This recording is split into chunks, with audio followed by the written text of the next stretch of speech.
Mr. Danger Russ Wilson. This dude is back. This dude, it was as back as he possibly can be. I don't think he's ever going to be what he was in Seattle, especially not without Pete Carroll. We see how Pete Carroll has got Geno looking out there.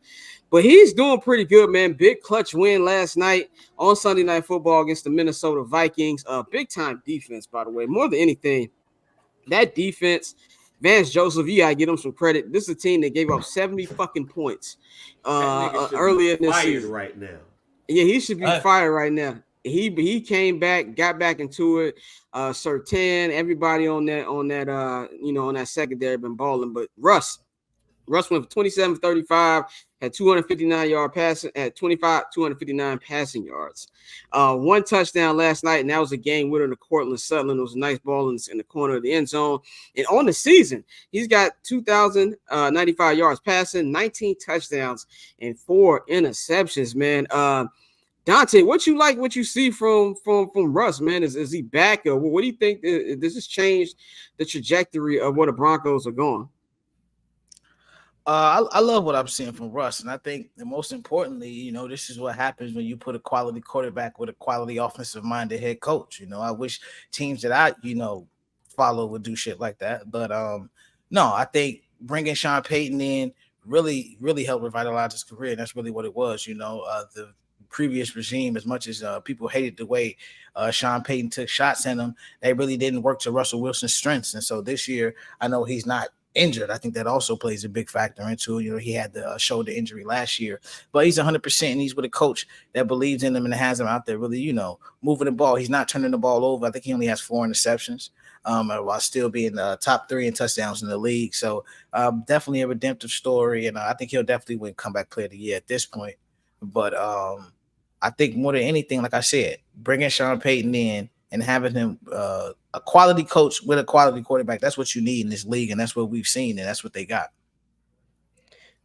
Mikey, what you think about Russ? Nah, he's hooping. And we were talking about it last week. We haven't seen him really stretch the field with the deep ball this season. He's become more of an intermediate passer, but it's working, and you have to give credit to, I give credit to Sean Payton. I'm not really a big Sean Payton guy, not really a big Sean Payton fan, but he definitely has them on the right track. The defense is balling. I mean, Kareem Jackson, he was just announced suspended another 4 games this year for the hit that he had. Which I don't like, man. Kareem is keeping the feeling. That's real ball. That's real hoops. That's a Hall of Fame DB if he's playing in the 80s and the 70s. So you got to give kudos to them. I mean, and we always bring it back to the Bears, but the Bears had them on the ropes. The Bears had them up, and ever since that game, they turned it around. So kudos to them, and I think they're now going to be I don't know. Their offense still doesn't put up enough points for me, but they have a defense that can travel, and going up there to Mile High is tough. So we'll see how they do in December, and if they can get a playoff spot. We've been talking criticism of quarterbacks. Of course, we talked about Josh Allen on the Friday show, and that clip is up right now on the YouTube if you want to check that out. Bang, what do you feel about the criticism that Russ has been getting? And, do you think this will kind of shut people up? I kind of feel like nobody's talking about it. I'm not going to lie. Even I didn't know he had 19 touchdowns, so I looked it up this week. What you think about Russ and his play the last couple of weeks? See, that's because you don't be watching network television. You be trying to stay away from that shit. But it's been a couple of folks in the morning, man, that's really been singing the praises of Russell. But and this is it's not going to be a rant on this show officially. Go ahead. I think shows need better producers, because a lot of these show producers go with the same narrative. That's why you hear the same narratives on TV. So if you really looked at the stats of Russell Wilson, he wasn't necessarily having a bad season. The team started off bad. So you have that there. And look, I mean, people fall off when you get out of different situations. But I heard somebody say earlier today, that if they win their next game, that Russell Wilson should be in MVP conversation and Sean Payton should be in the Coach of the Year conversation too. It's a little much. Very much so. We are in a world of overreacting. With that being said, it's modest, so it's cool, right? Let's see what happens when they go against the top teams in the AFC, because and people might be like, wait, hold on, but you got to remember when Russell Wilson got to the team, even though it was Nathaniel Hackett, they were still saying Super Bowl or bust for the Broncos. And then they were damn near about to have a fire sale on the team. They was ready to trade both wide receivers. They was about ready to do stuff, make some changes on the defense, and they actually did with letting go of Randy Gregory and I forgot my man name, Frank Clark. Chubb? No.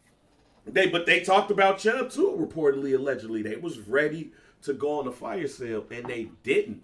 So I'm going to hold off, giving the full love. But anytime that you see a team come back the way that they have, you got to give them some kudos. I just want to see what happens towards the end of the season before I start, throwing stuff out there, because they 2 games away from having a 2-game losing streak. So. Well, I mean, you bring up some good points. I'm looking at their schedule right now. Next week they play the Browns in the Mile High. This, of course, would be what's my man DTR? That's how you put it. Dorian Thompson Robinson. Yeah, DTR had a decent game last night. It led the Browns to a win. Then they go to Houston to play CJ and them boys, and then they go to the Chargers to play Justin Herbert, and Herbert is fed up with them niggas after what I saw yesterday. That nigga's losing it. He was Joey Bosa. And Joey Bosa on the IR. He's going on IR. Well, what's the exact injury? Is a sprained foot? It's a foot. What I just read, it was a sprained foot. Okay, he's going on IR right now. That's 4 weeks, or that's the end of the season. I think it might be the end of the season for him. I don't know. It might be the end of the season for him. Once I saw him crying, I was like, it's got to be something fucked up. By the way, that's the crime we approve, not that shit that Fingernail Boy be doing. But anyway, I digress. Mental health matters. Mental health matters. Dante, I heard that clear shot at DeMar Hamlin when you said that Russell Wilson could be comeback player of the year. Goddamn well, that's his award. I mean, if they can put my man on the field, he might get a shot. Like, he would have been a shoo-in. We add a new segment called Asshole Dante. See, but y'all think I'm trying to be an asshole? I was dead serious. I picked a man to win, hit a game-winning interception. Gee, he don't even see the field, bro. I'm about to make a call. This is some bullshit. When Dante says some asshole shit, it be real low key. You gotta pick it. It's real stealth. It's not out there like when I do it. Like, you got there's some people who saw our PSA and thought we were serious. Like, that paper on this player haters, old news, money on the other line, so I'm not gonna hold you. Money on the other line, so I'm not gonna.